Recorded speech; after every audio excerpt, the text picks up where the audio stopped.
국제무역에서 가장 뜨거운 논쟁 중 하나가 바로 관세입니다.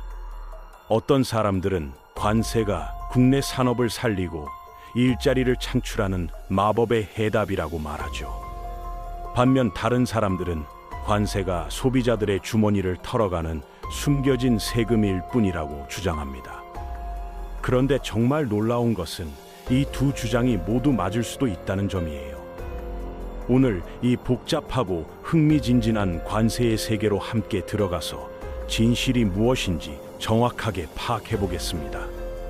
경제학 이론부터 실제 사례까지 모든 것을 다뤄볼 거예요. 트럼프 행정부가 중국을 비롯한 여러 국가에 대규모 관세를 부과하면서 관세가 다시 경제 정책의 핵심 이슈로 떠올랐죠. 이런 보호 무역 정책은 19세기 미국이 산업 강국으로 성장할 때 사용했던 전략을 떠올리게 합니다.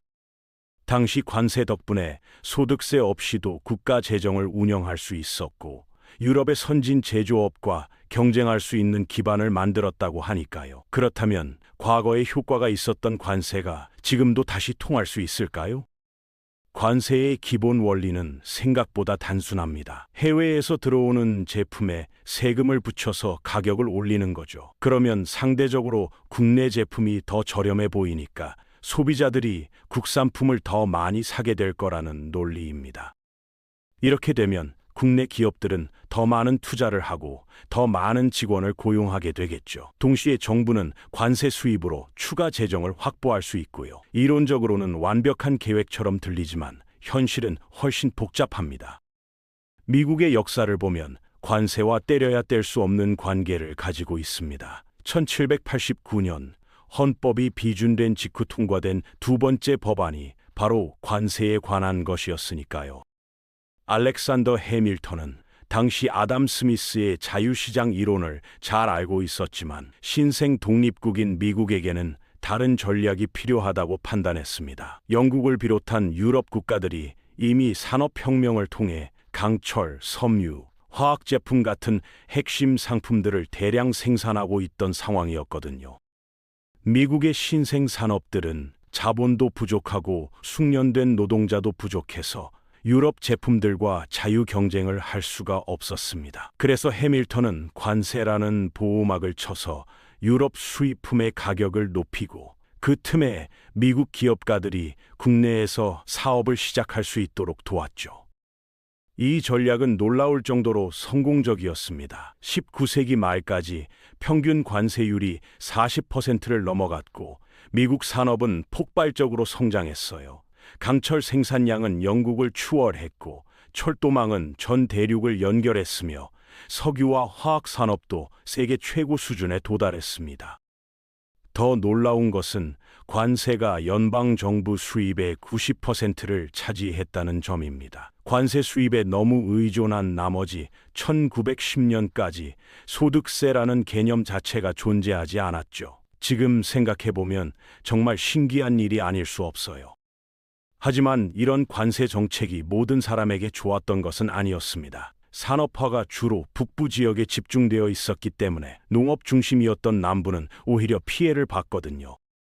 남부는 면화, 담배, 사탕수수 같은 농산물을 유럽에 수출해서 돈을 벌고 있었는데 미국이 관세를 올리면 유럽 국가들도 보복으로 미국 농산물에 관세를 부과했습니다. 결국 남부 농민들은 수출길이 막혀서 경제적 타격을 받았죠.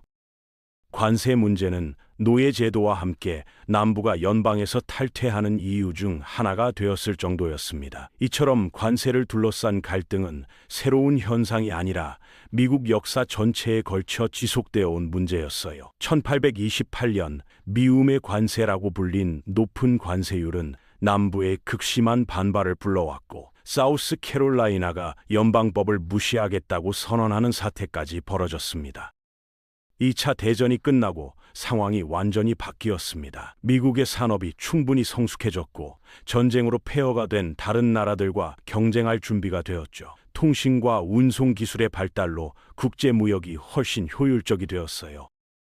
각 국가들이 자신이 가장 잘할 수 있는 분야에 특화하기 시작했습니다. 1995년 세계무역기구가 출범하면서 자유무역이 전 세계 경제 질서의 기본 원칙으로 자리 잡았죠. 이 시기에 미국의 평균 관세율은 1에서 3% 수준으로 매우 낮아졌어요. 이 시기에 공급망의 복잡성도 엄청나게 발달했습니다. 하나의 최종 제품을 만들기 위해 전 세계 10개 이상의 다른 제조업체에서 부품을 공급받는 것이 일반적이 되었죠. 아이폰 하나를 만들기 위해서는 일본의 반도체, 한국의 배터리, 독일의 센서 등이 필요하게 되었어요. 그런데 2018년 자유무역의 가장 큰 옹호자였던 미국이 갑자기 중국에게 대규모 관세를 부과하면서 모든 것이 다시 흔들리기 시작했습니다. 이 덕분에 우리는 현대 경제에서 관세가 실제로 어떤 영향을 미치는지 생생한 데이터를 얻을 수 있게 되었어요. 세탁기 사례를 한번 살펴보죠. 연방준비제도 경제학자들의 연구에 따르면 2018년 세탁기 관세의 효과는 정말 흥미로웠습니다. 세탁기를 수입하는 기업들이 관세 비용을 그대로 소비자 가격에 전가했어요. 이것이 국내 제조업체들에게는 관세를 내지 않고도 가격을 올릴 수 있는 절호의 기회가 되었죠. 더욱 황당한 것은 건조기 가격까지 올랐다는 점입니다. 건조기에는 직접적으로 관세가 부과되지 않았는데도 세탁기와 함께 세트로 팔리는 경우가 많아서 덩달아 가격이 상승했던 거예요. 관세가 실제로 대상이 아닌 제품에까지 미치는 파급 효과를 보여주는 완벽한 사례였습니다. 경제학자들은 이런 현상을 가격 탄력성과 교차 탄력성 개념으로 설명하죠. 결과적으로 소비자들이 부담한 추가 비용이 실제 관세 금액보다 더 컸습니다. 2018년부터 2019년 사이에 관세로 인해 미국 소비자들이 부담한 간접세는 약 800억 달러에 달했는데 이는 수십 년 만에 가장 큰 규모의 세금 인상 중 하나였어요. 그런데 이렇게 소비자들이 많은 돈을 부담했으면 적어도 일자리라도 많이 늘어났을까요? 관세 지지자들이 가장 강조하는 부분이 바로 이 일자리 창출 효과였으니까요.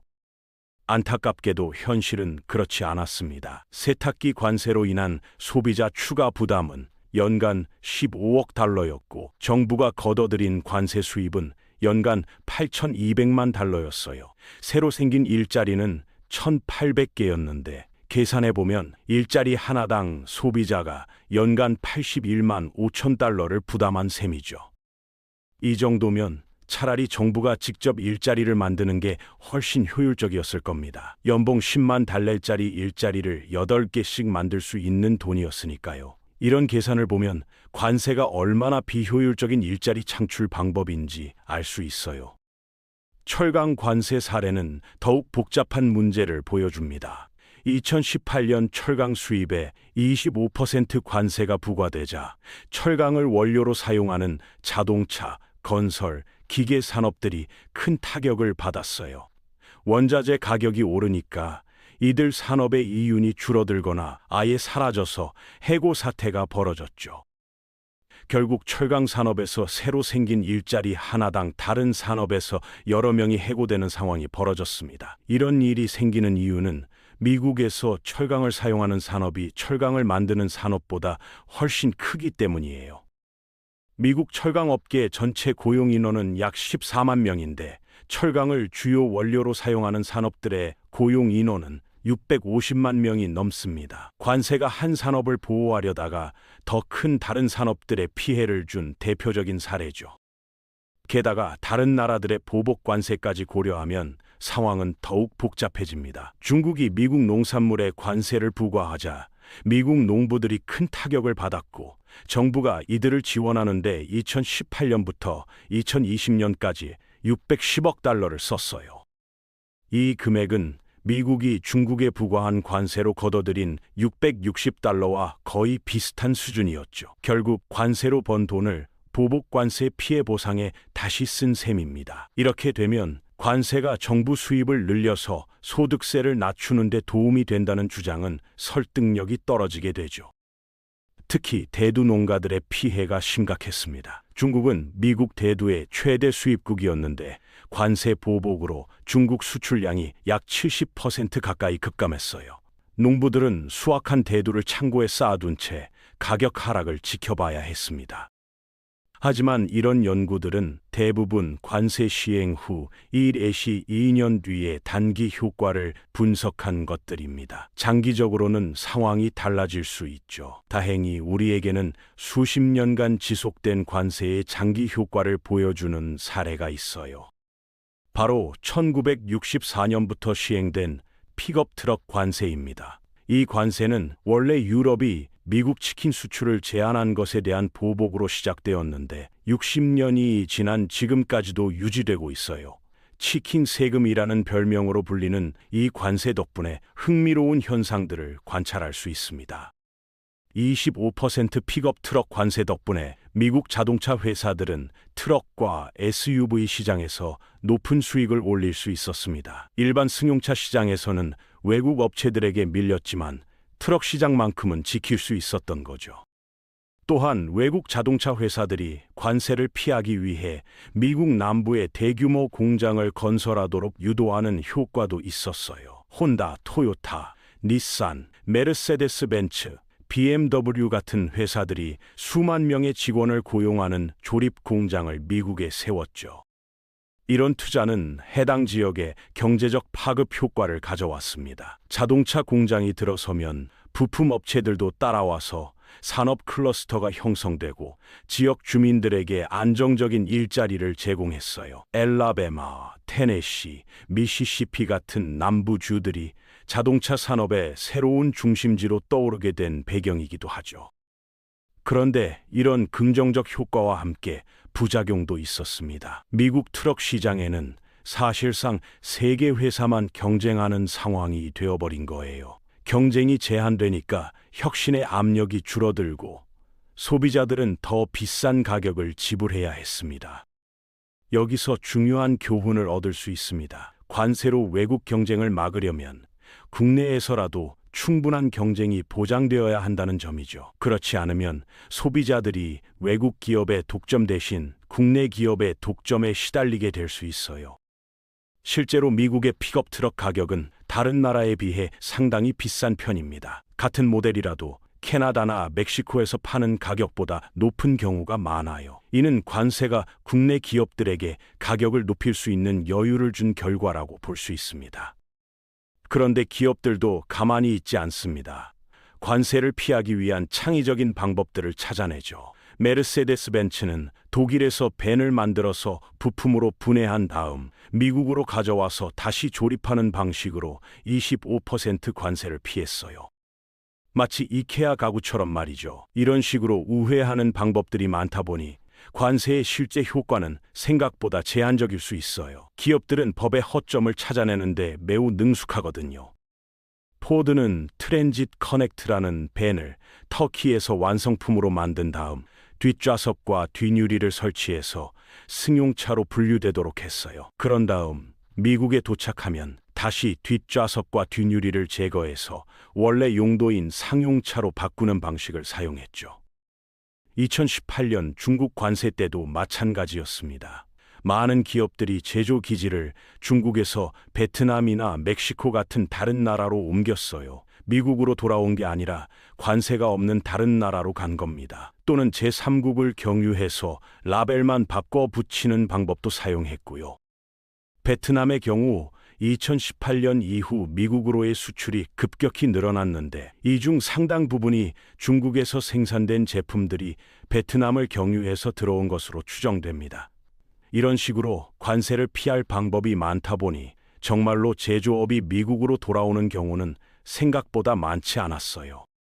멕시코는 특히 큰 수혜를 받습니다. NAFTA, 현재는 USMCA 덕분에 미국과 관세 없이 거래할 수 있어서 많은 중국 기업들이 멕시코에 공장을 세워서 미국 시장에 진출하고 있어요. 결과적으로는 중국 대신 멕시코가 이익을 보는 상황이 된 거죠. 그렇다면 19세기에 성공했던 관세가 왜 지금은 그렇게 효과적이지 못할까요? 가장 큰 이유는 경제 환경이 완전히 달라졌기 때문입니다. 19세기에는 운송과 통신이 느렸고 제품들도 비교적 단순했으며 국내 인건비도 저렴했죠. 지금은 정반대입니다. 운송과 통신은 엄청나게 빨라졌고 제품들은 매우 복잡해졌으며 미국의 인건비는 세계에서 가장 비싼 수준이에요. 컨테이너선 한 대가 1만 개 이상의 컨테이너를 싣고 다니고 인터넷으로 실시간 주문과 배송 추적이 가능한 시대가 되었죠. 19세기에는 대부분의 제품이 한 곳에서 완성품으로 만들어졌지만 지금은 부품 하나를 만들기 위해서도 여러 나라를 거쳐야 하는 경우가 많아요. 예를 들어 자동차 하나를 만들기 위해 필요한 부품이 3만 개가 넘는데 이들이 모두 다른 나라에서 오는 경우가 많거든요. 현대의 제조업은 각 단계별로 고도로 전문화된 국제 공급망을 통해 이루어집니다. 개발도상국의 저렴한 노동력과 느슨한 규제를 활용해서 효율성을 극대화하고 비용을 최소화하죠. 이런 상황에서 많은 산업들이 다시 미국으로 돌아오는 것은 엄청난 비용이 들어요. 미국의 제조업 시간당 임금은 중국의 5배, 베트남의 10배가 넘습니다. 환경 규제나 안전 규정도 훨씬 엄격하고요. 차라리 다른 나라로 옮기거나 비용 상승분을 소비자에게 전가하는 게 더 현실적인 선택이 되는 거죠. 또한 19세기와 달리 지금은 미국 소비자들이 품질과 가격에 대해 훨씬 까다로워졌어요. 인터넷을 통해 전 세계 제품들을 쉽게 비교할 수 있고 아마존 같은 플랫폼을 통해 해외 직구도 간단하게 할 수 있죠. 관세 때문에 가격이 오르면 소비자들이 대체 상품을 찾는 것도 훨씬 쉬워졌어요. 하지만 관세가 현대 경제에서 완전히 쓸모없는 건 아닙니다. 올바른 방식으로 사용한다면 여전히 유용한 정책 도구가 될 수 있죠. 핵심은 무분별하게 모든 제품에 관세를 부과하는 게 아니라 전략적으로 선택해서 점진적으로 도입하는 것이에요. 해밀턴이 했던 것처럼 신중하게 계획하고 시장이 적응할 시간을 주면서 말이죠. 갑자기 높은 관세를 부과하면 공급망이 혼란에 빠지고 소비자들이 큰 피해를 보지만 점진적으로 도입하면 기업들이 적응할 시간을 가질 수 있어요. 성공적인 관세 정책을 위해서는 몇 가지 조건이 필요합니다. 첫째, 보호하려는 산업이 실제로 경쟁력을 키울 수 있는 잠재력을 가지고 있어야 해요. 둘째, 국내에 충분한 경쟁이 있어서 보호받는 기업들이 게을러지지 않도록 해야 하죠.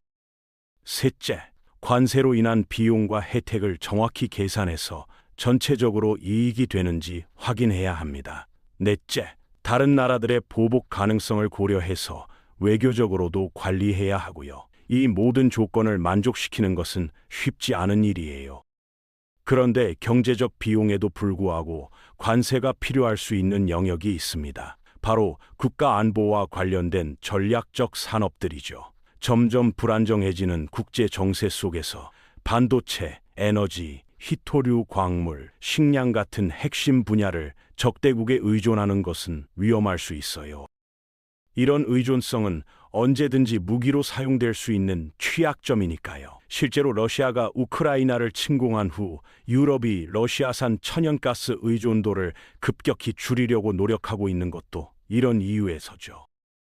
중국이 희토류 광물 수출을 제한할 때마다 전 세계 하이테크 산업이 긴장하는 것도 마찬가지예요. 희토류는 스마트폰, 전기차 배터리, 풍력 발전기 등에 꼭 필요한 원료인데 한때 중국이 전 세계 생산량의 80% 이상을 담당했으며 지금도 약 60% 안팎을 차지하고 있어요.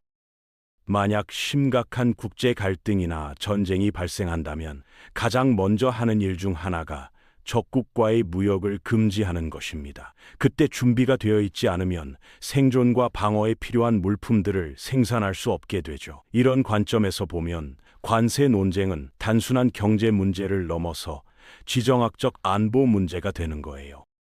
코로나19 팬데믹 때도 비슷한 문제가 드러났습니다. 마스크, 의료용 장갑, 인공호흡기 같은 기본적인 의료용품조차 대부분 중국에서 수입해 와야 했던 상황이었어요. 팬데믹 초기에 중국이 의료용품 수출을 제한하자 전 세계가 큰 어려움을 겪었죠. 이런 경험을 통해 많은 국가들이 핵심 전략 물자에 대한 공급망을 다변화하거나 국내 생산 능력을 키우려고 노력하고 있어요. 비용이 더 들더라도 안보를 위해서는 감수해야 할 투자라고 보는 거죠. 이런 경우에는 관세가 단순한 경제 정책이 아니라 국가 생존 전략의 일부가 될 수 있습니다. 하지만 여기서도 신중해야 합니다. 모든 것을 국가 안보 논리로 정당화하려고 하면 결국 비효율적이고 비싼 보호주의 정책으로 이어질 수 있거든요. 정말로 안보에 필수적인 것과 단순히 경제적 이익을 위한 것을 구분해야 해요. 예를 들어 반도체는 현대 모든 산업의 핵심이니까 전략적 중요성이 매우 크지만 신발이나 의류 같은 일반 소비재를 국가 안보 논리로 보호하는 것은 설득력이 부족하죠. 이런 구분이 명확하지 않으면 모든 산업이 보호를 요구하게 되고 결국 소비자만 피해를 보게 될 수 있어요. 또 다른 고려 사항은 기술 발전의 속도입니다. 지금은 AI, 로봇, 3D 프린팅 같은 기술들이 제조업의 패러다임을 완전히 바꾸고 있어요. 이런 변화 속에서 과거의 관세 전략이 미래에도 통할지는 의문이죠. 예를 들어 3D 프린팅 기술이 더 발달하면 복잡한 국제 공급망 없이도 현지에서 바로 제품을 만들 수 있게 될 거예요. 그렇게 되면 관세의 중요성은 지금보다 훨씬 줄어들 수 있습니다. 로봇 기술이 발달해서 인건비 차이가 줄어든다면 미국 제조업의 경쟁력도 자연스럽게 회복될 수 있고요. 결국 관세는 스패너와 같은 도구입니다. 그 자체로 좋거나 나쁜 게 아니라 어떻게 사용하느냐에 따라 결과가 달라지죠. 볼트를 풀 때는 스패너가 완벽한 도구이지만 뇌수술을 할 때는 다른 도구를 써야 하는 것처럼 말이에요. 관세에 대한 일률적인 찬성이나 반대는 이런 미묘한 차이들을 무시하는 지나친 단순화일 수 있어요. 어떤 상황에서는 관세가 도움이 될 수 있고 다른 상황에서는 해가 될 수 있거든요. 19세기 미국처럼 신생 산업을 보호해야 하는 상황이라면 관세가 효과적일 수 있어요. 하지만 이미 성숙한 산업을 계속 보호하려고 한다면 비효율과 혁신 저하만 가져올 가능성이 큽니다. 국가 안보가 걸린 전략 산업이라면 비용을 감수하고라도 보호할 가치가 있지만 단순한 경쟁력 부족을 관세로 해결하려고 하는 것은 바람직하지 않죠. 관세 정책을 설계할 때는 또한 시간적 관점도 중요합니다. 임시적이고 한시적인 보호는 산업이 경쟁력을 키울 시간을 줄 수 있지만 영구적인 보호는 오히려 혁신 의욕을 꺾을 수 있어요. 해밀턴이 설계한 초기 관세 정책은 신생 산업 보호에 초점을 맞췄고 이후 20세기 들어 자유무역 체제가 정착되면서 미국의 관세율이 점진적으로 낮아졌어요. 국내 경쟁 환경도 매우 중요한 요소입니다. 외국 경쟁을 막더라도 국내에 여러 경쟁 업체가 있다면 효율성과 혁신을 유지할 수 있지만 국내 독점이나 과점 상황에서 관세를 부과하면 소비자만 피해를 보게 될 가능성이 커요. 따라서 관세 정책을 평가할 때는 대상 시장, 영향을 받는 국가, 시기, 방법, 국내 경쟁 상황, 국가 안보 고려 사항 등 모든 요소를 종합적으로 고려해야 합니다. 그래야 관세가 가져올 이익과 비용을 정확히 계산하고 정말로 국가에 도움이 되는 방향으로 정책을 설계할 수 있을 테니까요.